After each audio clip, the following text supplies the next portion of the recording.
So, good evening mga boss, madam. Today is February 8, 2025 and today meron tayong i-unbox dito. Itong bad boy na to. Yes.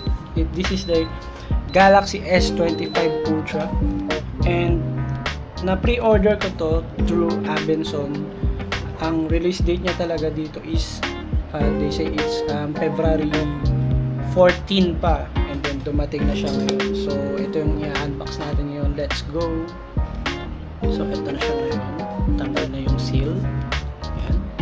Then pag open ng box, ang bubungad sa atin is the phone itself. Look at that. So ang kinuha ko guys na color is yung titanium black. This is the titanium black version. So kapag ka kumuha kayo ng pre-order ng S25 Ultra, ang makukuha yung default na memory is 12GB of RAM and 512 of storage. So this is the titanium black version. Yeah. Look at this, so elegant.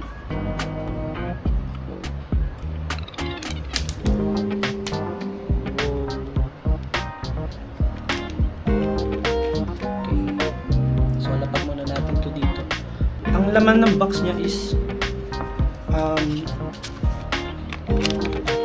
yung charger cord niya, of course.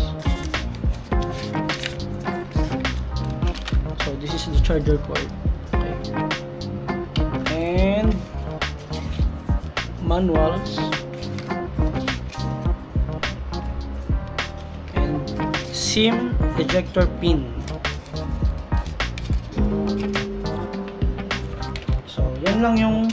Yan lang yung makuha nyo sa box niya. Yung charger adapter naman is dahil naka-pre-order ako, meron ako nakuha freebies from Abenson. Thank you.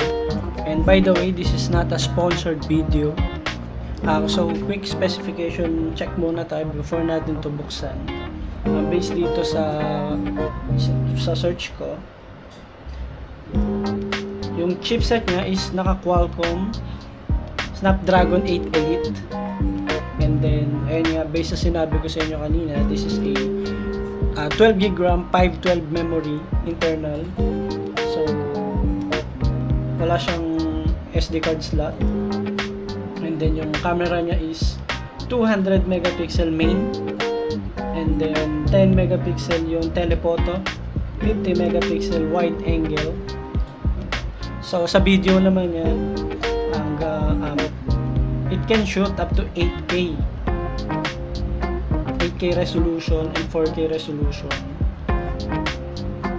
Yan, so naka type C na rin ito. And then yung battery niya is 5,000 milliamperes. So hindi pa rin mawawala ang iconic na S Pen S25 Ultra. Pero based dun sa na search ko is hindi na siya functional na shutter sa camera. So more on writing purposes na lang siya. So let's try to open this up. This bad boy here.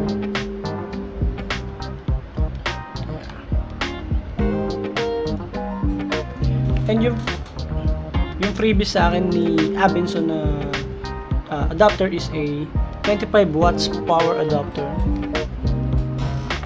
So ito, bukas na yung unit natin. Setup ko lang siya. Quick setup lang.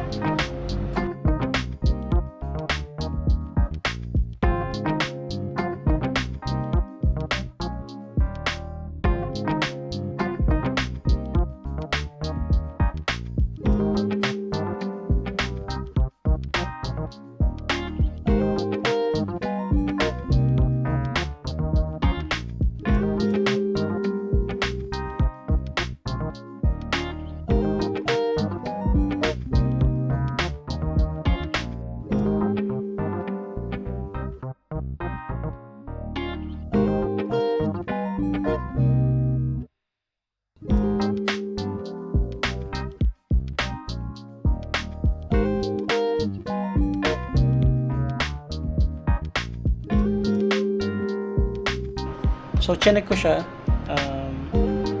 Nakita ko na dual SIM na rin pala to. Pero hindi ko pa siya natatry lagyan na SIM card. So ayan, na-set up na natin siya.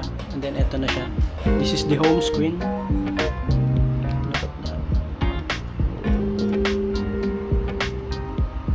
So ito yung camera niya. Look at the quality.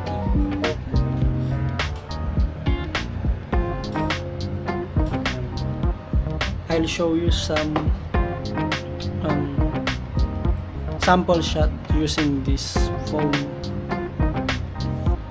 So this is the sample shot using this phone.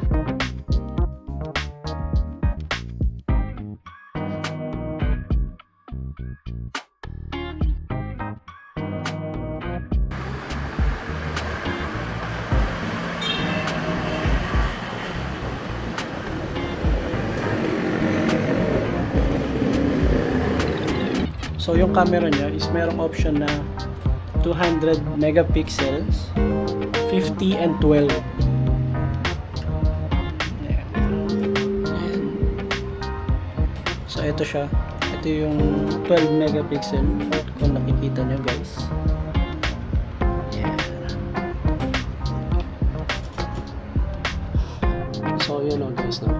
It's February 12, 2025 and I've been using the S25 Ultra for 5 days including yung araw na kinuha natin siya sa Abenson. So ito na yung naging changes sa kanya.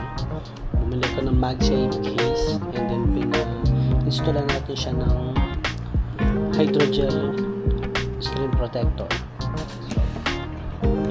And then so ngayon, bibigyan ko lang kayo ng konting free view sa naging experience ko sa paggamit sa kanya. First of all, yung battery niya, battery life.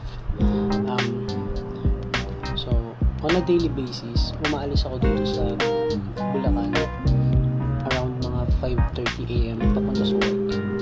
And then, umaalis ako dito ng fully charged siya. And then, naglala siya until the whole day. At the end of my shift, at least 30% pa siya. And then, the whole day yun, bukas yung mobile data niya. So, malaking factor yun na sobrang tipid niya sa battery.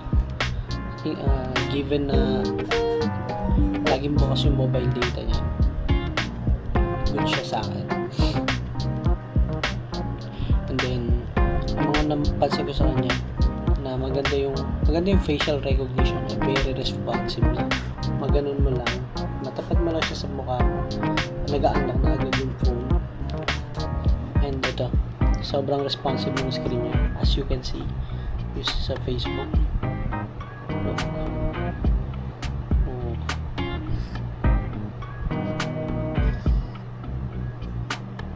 It's good. And then I'll give you some feedback sa games. So ayan, susubukan natin siya sa Mobile Legends.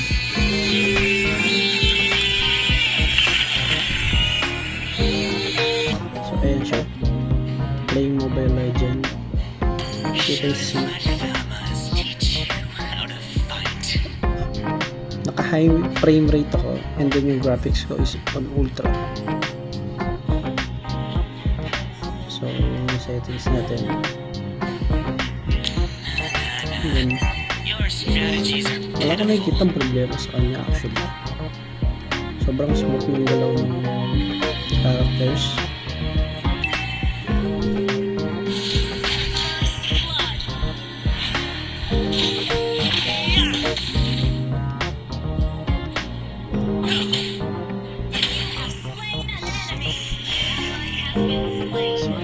Kita-kita mo.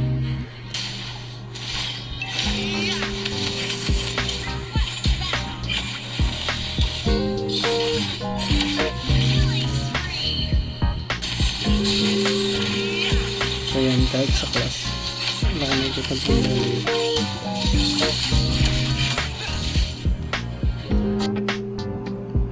So, try naman natin sa COD. So, yung kanyang settings sa COD is, graphics settings is, so, try natin. So, graphics niya is, graphics quality is high, frame rate is max. So, ang frame rate natin is 120 Hz.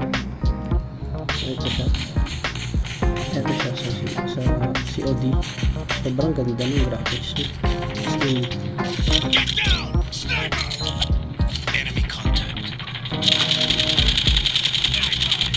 So guys, huwag nyo na lang pansinin yung game kasi training lang to.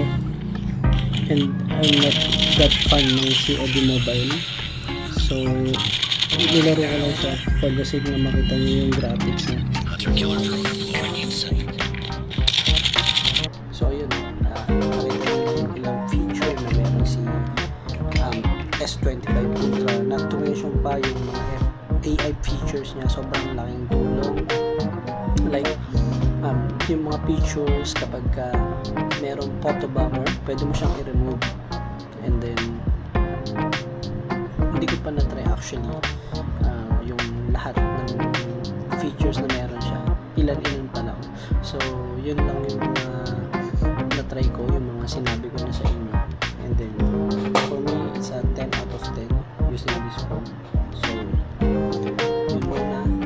Try din natin gumawa ng review about dito. Siguro after a month of using it para mas marami ako ma-share sa inyo ng mga magandang gawin sa kanya.